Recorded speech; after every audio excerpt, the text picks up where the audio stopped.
Hey, it's your girl, Kennedy, a whole single, and I'm coming back at you with another one.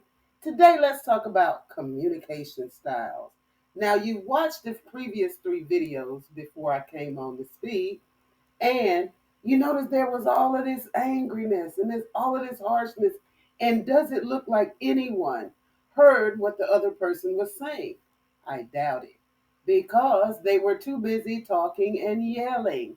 Come on, guys, let's figure out how to communicate.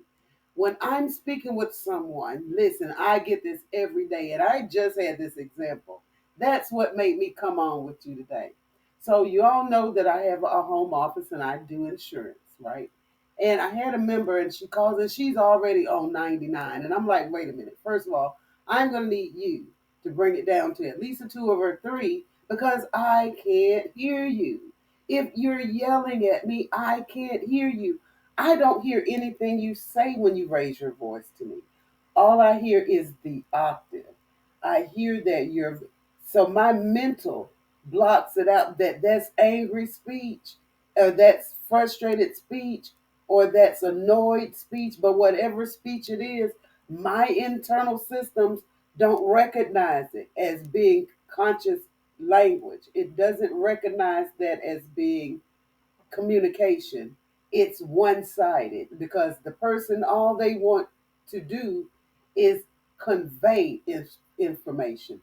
They're going to make you accept this information. They're going to yell at you with this information because they don't feel like they're going to be heard if they don't yell or scream.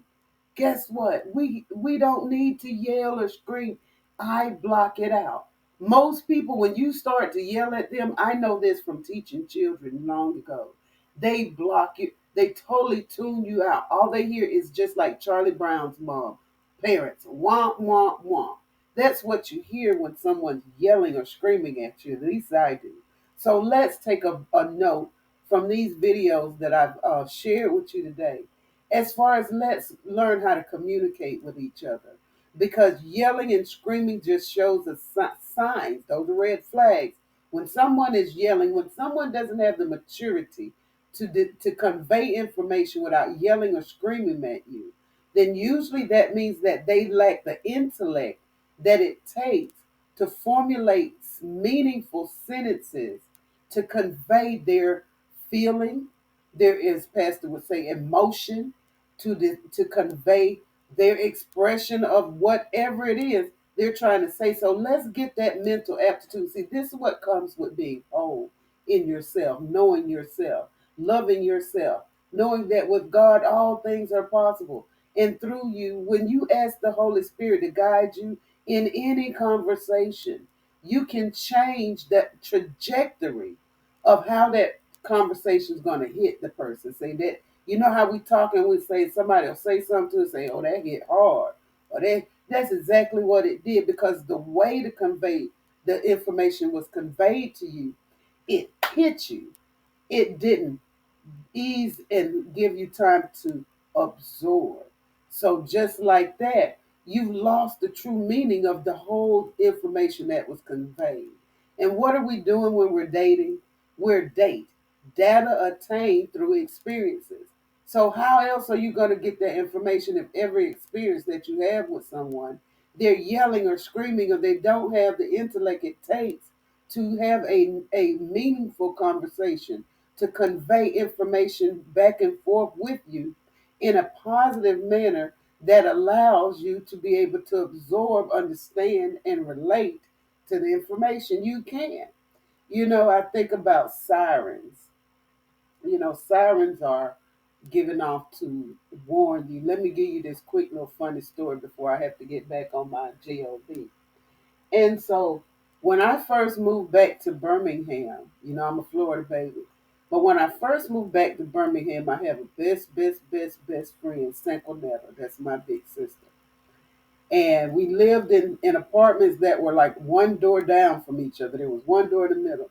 And so I hadn't lived in Birmingham in over maybe 18 years at that time. And so I was used to hurricanes. And when a hurricane comes, you know it. At least 2, 3 weeks ahead of time, you go to Publix. If you don't watch the news in Florida, all you got to do is go to Publix. If you go to Publix and there's no water and there's no bread, then guess what? You need to cut off on the news because it's a hurricane of brewing because they hit Publix hard. But anyway, in Alabama, you have tornadoes. Tornadoes are sneaky little critters. When you may just be having a sunny day, and all of a sudden you see Dorothy and the Wizard of Oz and the Wicked Witch of the West breezing by in one of these tornadoes. So I'm here, and I had gotten, we settled into our places and everything. And one day I hear the siren going off. I'm like, oh my God. I grabbed the comforter off of the bed and ran and dived into the tub and called, say, Sissy, Sissy, get in the tub, get in the tub. And she's like, sis, baby, what's the matter?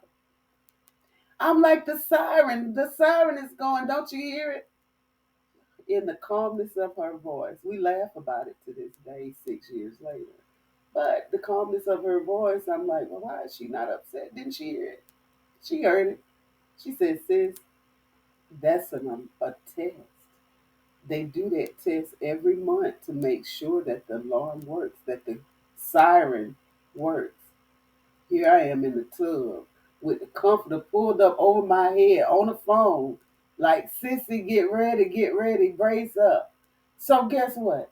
That siren is supposed to be for a warning. And when someone starts to yell at you and they can't, give you a octave that you can hear and a verbal language that you can understand, that's what? That's an alarm. It's a siren. Get away, or at least get to safety.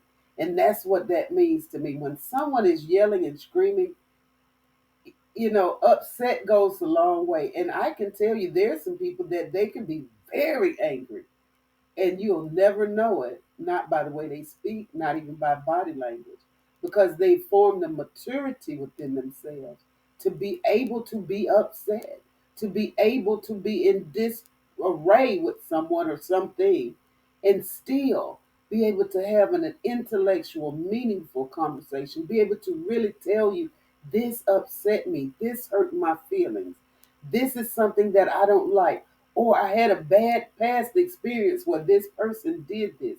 So it makes me uneasy when I saw you do that. See, that's the way we need to communicate with others in order to gain that understanding, to attain that information that we need to see if this is a person that we're going to be able to work with and mesh with in life. If it starts out in the gate, you're on the second or third date, and someone is yelling or screaming at you, guess what? Take it like this Florida girl in an Alabama world took that alarm very serious. I didn't wait. I didn't call her first and ask her, is this a tornado coming? I got in the tub to safety. Then I called and I was trying to warn her. And then I was corrected when she said, no, sissy, there's no tornado right now. That's just an alarm. So, yes, guys, gals, sisters, brothers, whoever it is, when you're in a dating phase and someone can't communicate well with you and they're yelling and screaming, take it as a warning, a siren that there's some deeper things in this person that you may want to get away from. Back it up, sit it on down, let him marinate, give him a little space. And if that's somebody that's the second or third or fourth day, then you really like, I really dig this person until they blew up. You may want to just give them a breather and come back and say, hey, can we talk about that thing that happened the other night? I was very uncomfortable when you began to yell and scream and get close to me or whatever it was, because this is how it made me feel. Or let them know I can't hear. I just am one. I really don't argue. And people were like, yeah, right.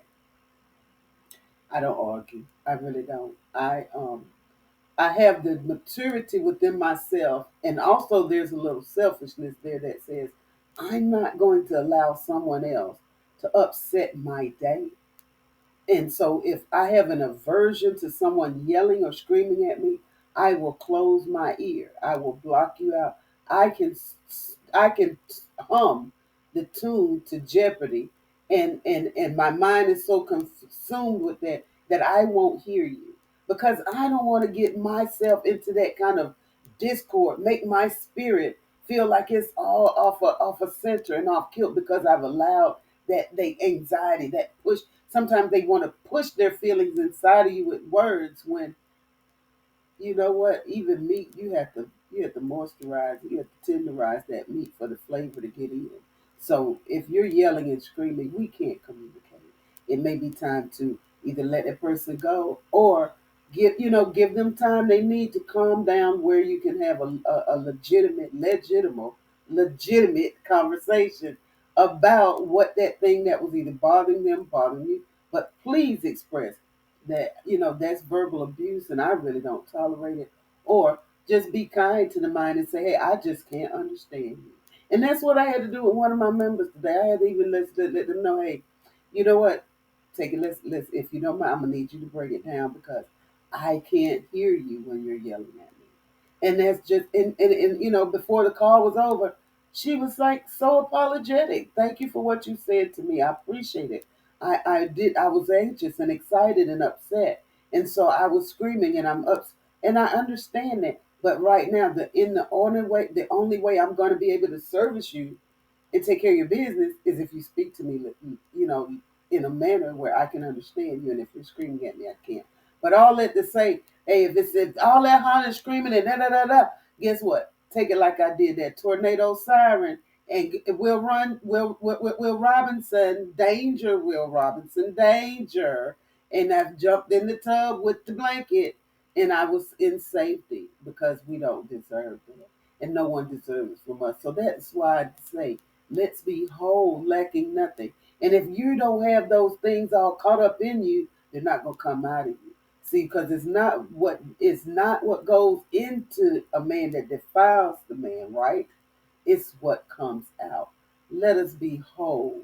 Let us be God's children. Let us speak to each other as God would desire us with that love and kindness, a little gentle mercy, and a whole lot of grace, y'all. Anyway, this your girl Kennedy, a whole single coming back at you with, hey, let's communicate. Let's talk about it.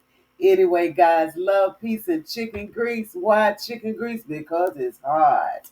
Love you by the gallons.